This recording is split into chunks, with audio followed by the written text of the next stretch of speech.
वरुण अपनी मां नमिता के साथ रहता था। वरुण काफी अमीर घर से था। उसको ना तो किसी चीज की कमी थी और ना ही वो अपनी मां को किसी चीज की कमी होने देता था। ऐसे ही एक दिन वरुण अपने ऑफिस जाता है और उस दिन उसके ऑफिस में कविता नाम की एक लड़की इंटरव्यू के लिए आती है। एक्सक्यूज मी सर, मे आई कम इन? हाँ हाँ आओ। अब जब कविता इंटरव्यू देने के लिए चेयर पर बैठती है तो वरुण उसे देखकर बस देखता रह जाता है, मानो वरुण को पहली ही नजर में वो पसंद आ गई हो। लेकिन वरुण उसको कुछ भी जाहिर नहीं होने देता और उससे उसके बारे में पूछता है। तो आपका नाम क्या है और आप यहाँ मेरी कंपनी में जॉब क्यों करना चाहती हो? मेरा नाम कविता है और मैं इस कंपनी में जॉब इसलिए करना चाहती हूँ क्योंकि मुझे अपनी एबिलिटीज पर पूरा विश्वास है कि मैं इस कंपनी को आगे बढ़ाने में सक्षम हूँ और मैं अपना बेस्ट से बेस्ट ही दूंगी। आपको पता है यहाँ जॉब की प्रोफाइल क्या है? जी हाँ सर, यहाँ पर पर्सनल असिस्टेंट की जॉब है। तो क्या तुम कैपेबल हो इस जॉब को करने में? जी हाँ सर, मैं हूँ। तुम जानती हो तुम्हें कभी कभी ऑफिस में भी रुकना पड़ सकता है। इस बात से तुम्हारे पेरेंट्स को कोई दिक्कत तो नहीं होगी ना? हाँ सर, मैं जानती हूँ कि कभी कभी मुझे यहाँ रुकना पड़ सकता है। और रही मेरे पेरेंट्स की बात, तो सर मेरे पेरेंट्स नहीं हैं। मैं कुछ अनाथ बच्चों के साथ रहती हूँ और मुझे उनका ही पेट पालना है, इसलिए मैं सभी चीजों में एग्री हूँ। उसकी ये बात सुनकर वरुण को बहुत बुरा लगता है और वो उसको अपनी पर्सनल सेक्रेटरी रख लेता है। इस तरह से अब कविता अपना काम बखूबी करती। ऐसे ही एक दिन वरुण की तबीयत काफी खराब हो जाती है और उस दिन वरुण कविता को कॉल करके कहता है, कविता आज मेरी तबीयत काफी खराब हो रखी है, इसलिए आज की मीटिंग्स और ऑफिस तुम संभाल लेना। पर सर मैं अकेले कैसे? कविता मैं जानता हूँ कि तुम इस ऑफिस को बहुत अच्छे से संभालोगी, साथ ही मीटिंग भी अटेंड करोगी। इस तरह से वरुण फोन रख देता है।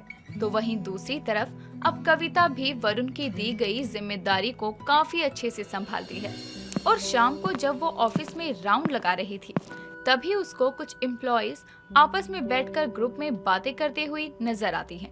तभी ये सब देखकर कविता उन्हें फटकार लगाती हुई कहती है, गाइस ये क्या कर रहे हो तुम सब? मैं काफी देर से कैमरा में देख रही हूँ, तुम लोग ग्रुप बनाकर काफी देर से बातें कर रहे हो। एक्सक्यूज मी, तुम वरुण सर के असिस्टेंट हो, इसका मतलब ये नहीं कि तुम हमारे सर चढ़कर नाचोगी।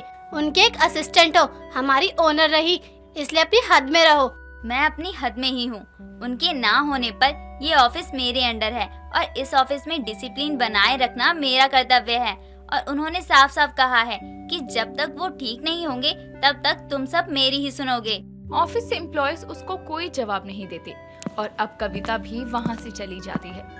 ऐसे ही कुछ दिन गुजरते हैं और उन दिनों ऑफिस के लोग उसके बारे में तरह तरह की बातें बनाने लगे थे, इस बात से अनजान कि वरुण के पीठ पीछे कविता को क्या कहा जाता है। अब वरुण ठीक होकर ऑफिस आता है और अपने ऑफिस में इतना डिसिप्लिन देखकर वरुण कविता को सभी के सामने अप्रिशिएट करता है। वेल डन कविता, मुझे सच में बहुत खुशी हो रही है कि तुम इस ऑफिस में हो और मेरे ना होने पर भी तुमने इस ऑफिस में डिसिप्लिन बनाए रखा। Thank you sir. Varun Kavita को अप्रिशिएट कर ही रहा था, तभी ऑफिस के कुछ एम्प्लॉयज आपस में बात करते हुए बोलते हैं, अप्रिशिएट करेगा भी क्यों नहीं, आखिर ये इसकी छुपावटी गर्लफ्रेंड जो है। इन लोगों का तो यही होता है, ये लोग इसलिए तो अपने एक पर्सनल असिस्टेंट रखते हैं ताकि उनसे मजे ले सके। अरे लड़के तो होते ही ऐसे, लड़की को संभल के रहना चाहिए ना। अब जब लड़की खुद ही ऐसे कर रही है तो लड़का तो पीछे जाएगा ही ना।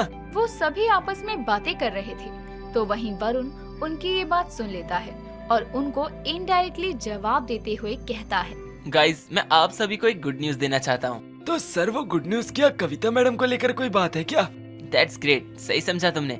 मैं यहाँ एक अनाउंसमेंट करवाना चाहता हूँ कि जैसा आप सोच रहे हैं कि मैं और कविता एक दूसरे के साथ हैं, तो मैं आपको क्लियर कर दूं कि मैं और कविता बहुत जल्दी शादी करने वाले हैं। Thank you to all. आप सभी लोग इनवाइटेड हैं मेरे रिसेप्शन में। उसकी इस बात से अब उसके ऑफिस के कुछ एम्प्लॉयज का मुंह बंद हो जाता है और वरुण कविता का हाथ पकड़कर उसे वहाँ से अपने कैबिन में ले जाता है और कविता उसे कहती है, वरुण सर ये आपने क्या किया? और तुम क्या कर रही थी? तुमने मुझे क्यों नहीं बताया कि ये लोग तुमको ऐसा बोलते हैं?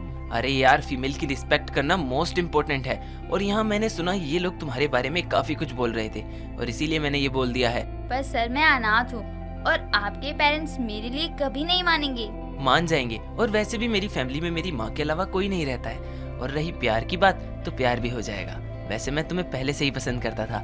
मुझे नहीं पता कि तुम मुझे पसंद करती हो या नहीं, पर अब ये शादी करके ही रहूंगा मैं तुमसे, क्योंकि इन सभी लोगों ने तुम्हारा नाम मुझसे जोड़ दिया है। कविता वरुण की बात का जवाब नहीं देती और शादी के लिए हाँ कर देती है।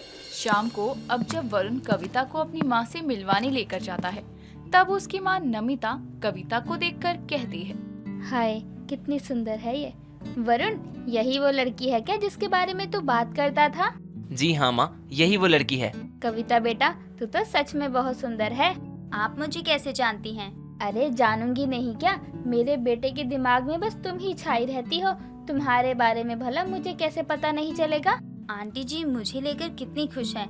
जब उन्हें ये पता चलेगा कि मैं एक अनाथ हूँ और मैं अनाथ बच्चों के साथ रहती हूँ, तो उन्हें कितना बुरा लगेगा कि उनके बेटे ने पसंद भी किसे किया जिसका कोई नहीं है।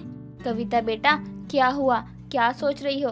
खैर इन सबको छोड़ो, ये बताओ कि कहाँ रहती हो तुम? वो आंटी जी मैं। हाँ बताओ बेटा। कविता अब अपना एड्रेस बता देती है और कुछ ही देर में नमिता के साथ कविता घुल मिल जाती है। तभी उसको अचानक याद आता है कि वो एक अनाथ है। मैं इनसे बहुत ज्यादा घुल मिल रही हूँ। इनको मेरी सच्चाई बाद में पता चले, इससे पहले मैं ही इनको अपना सच बता देती हूँ। आंटी जी, मैं आपसे कुछ कहना चाहती हूँ। हाँ हाँ बताओ ना, क्या बताना है तुम्हें? आंटी जी मैं अनाथ हूँ, मेरा कोई अपना नहीं है। मेरे माँ बाप मुझे कब छोड़कर चले गए मुझे नहीं पता। मैंने जब से होश संभाला है तब से मुझे बस यही सुनने को मिला है कि मुझे किसी औरत ने पाला है और उस औरत ने ही मुझे पढ़ाया भी है। हाँ मैं सब जानती हूँ बेटा कि तुम अनाथ हो। क्या आप जानती हैं? आप जानती हैं फिर भी आप अपने बेटे की शादी मुझसे करवा रही हैं? क्यों? जो अनाथ होता है क्या वो इंसान नहीं होता, या वो हम लोगों से अलग होता है? पर आंटी जी, मैं अनाथ होने के साथ गरीब भी हूँ। आप लोग काफी अमीर हैं और मैं गरीब, आप लोगों का स्वागत कैसे करूँगी? तो उसकी चिंता मत कर, हर अमीर इंसान गंदा और लालची नहीं होता। हम अमीर भले ही हैं, पर हम में भी इंसानियत है और हम सबको दिखाएंगे कि अमीर की सस्ती बारात भी होती है। हम अब तुम्हारे घर बारात लेकर आएंगे, पर सस्ती। अमीर की सस्ती बारात? वो कैसे? वो ऐसे, हम ना तो तेरे घर कार से आएंगे और ना ही बहुत लोगों के साथ आएंगे। बस सिंपल सी बारात लेकर आएंगे और तुझे ब्याह कर ले आएंगे और इस घर की बहू बना लेंगे।